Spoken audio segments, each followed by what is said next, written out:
नाज़रीन, drama serial बेरंग की आने वाली एक साथ में दिखाया जाएगा कि शहरयार का एक्सीडेंट हो जाता है और शहरयार का वहीं पर ही इंतकाल हो जाता है। और शहरयार का इंतकाल सिर्फ इसीलिए दिखाया गया ताकि फ़ाखरा बेगम की अकल तो ठिकाने लगे।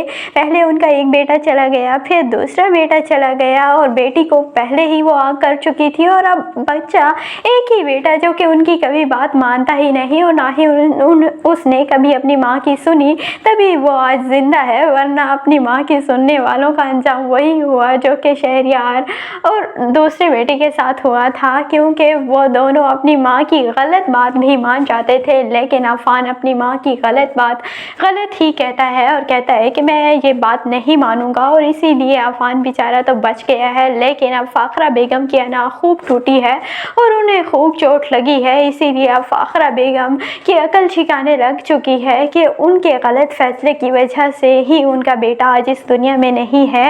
और अब फ़ाखरा बेगम को एहसास होगा कि उसने शहरयार की दूसरी शादी करवा कर कितना गलत फैसला किया था। अगर वो शहरयार को एमल के साथ ही रहने देती तो आज शहरयार जिंदा सलामत होता, उसके साथ होता। और इसीलिए अब फ़ाखरा बेगम खूब टूटेंगी, रोएंगी और अपनी बहुओं से भी माफ़ी मांगेंगी, अपनी बेटी से भी माफ़ी मांग लेंगी और अपनी बेटी को जायदाद में भी हिस्सा दे देंगी। और अफान और रैनी पहले ही एक दूसरे के साथ अच्छे हो चुके थे और बेचारी अब बची एमल, तो एमल के लिए हो सकता है कि कोई लास्ट में हीरो दिखा दिया जाए जो कि एमल को ले जाए, क्योंकि एमल की भी गलती तो थी, क्योंकि उसने शहरयार का उस तरह ख्याल नहीं रखा जिस तरह के शहरयार चाहता था कि उसका ख्याल रखे एमल। लेकिन फिर भी वो शहरयार से मोहब्बत तो करती थी, लेकिन आयमा तो सिर्फ उसकी दौलत हथियाने के लिए ही उसके साथ थी और फिर वो ये भी नहीं चाहती थी कि वो एमल को अपनी ज़िंदगी में वापस लेकर आए।